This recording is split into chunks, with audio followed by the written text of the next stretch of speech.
Hi everyone, আমি স্নেহা। আমার YouTube চ্যানেলের নাম হচ্ছে স্নেহা কুকিং ব্লগ। আজকে একটি মাটন রান্নার রেসিপি নিয়ে এসে পড়েছি। আজকে আলু দিয়ে মাটনের পাতলা ঝোল বানাবো। তো খুব ইজি, তোমরা ওইভাবে ট্রাই করতে পারো। ফ্রেন্ডস, তোমরা যারা যারা আমার ভিডিওটি দেখছো ইউটিউব চ্যানেল থেকে, প্লিজ তোমরা সাবস্ক্রাইব করে দিও আর ভিডিওতে লাইক কমেন্ট শেয়ার করতে ভুলো না। মাটন রান্না করার জন্য প্রথমেই মাটনগুলোকে ধুয়ে নিয়েছি। তারপর এতে একে একে লবণ, হলুদ, তেল আর কিছুটা পেঁয়াজ কুচি দিয়ে মেখে নিয়েছি। তারপর জিনিসগুলো কেটে রেখেছিলাম আলু দিয়ে ঝোল বানাবো, তার জন্য আলু কেটেছি, মশলাগুলো বেটে নিয়েছি।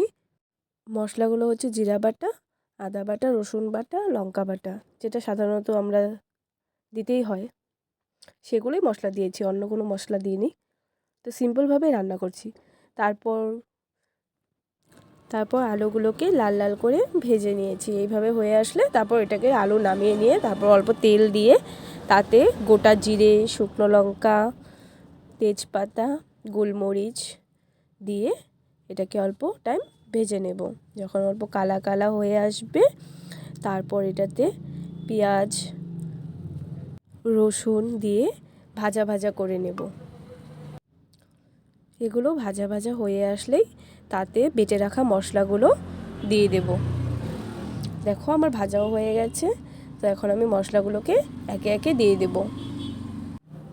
তো ফ্রেন্ডস, মশলাগুলোও দিয়ে দিলাম। দিয়ে দেওয়ার পর এখন এটাকে ভালোভাবে কষিয়ে নেব।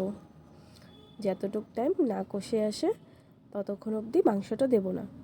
তো এখন এটা কষতে থাকুক। এটাকে অল্প নাড়াচাড়া করতে নিচ্ছি। নাড়াচাড়া না করলেও পুড়ে যেতে পারে, লেগে ধরতে পারে। দেখো আমার হয়ে গেছে, এটা ভাজা তেল তেল হয়ে গেছে। এখন এটাতে দিয়ে দেব মাংসগুলো, যে মাংসটা মেখে রেখেছিলাম সেই মাংসটা এখন এটাতে ঢেলে দেব। মাংসটা ঢেলে দিয়েও ভালোভাবে মাংসটাকে নাড়াচাড়া করে নেব। মাংসটাকে এখন কষিয়ে নেব, তারপর আলুগুলোকে পরে দেব। আগে মাংসটা ভালোভাবে কষে নেবে তারপর। তো মাংসটা এখন কষানো হয়ে গেলে তারপর অল্প কিছুটা আমি এটাকে ঢেকে দেব।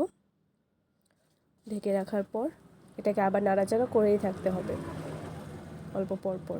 তো অল্প পরপর নাড়াচাড়া করে নিচ্ছি। তারপরে যে ঢেকে রেখেছিলাম, ঢেকে রাখার পর ঢাকনাটা খুলে দিয়েছি। খুলে দেওয়ার পর এখন এটাতে আলুগুলো দিয়ে দেব।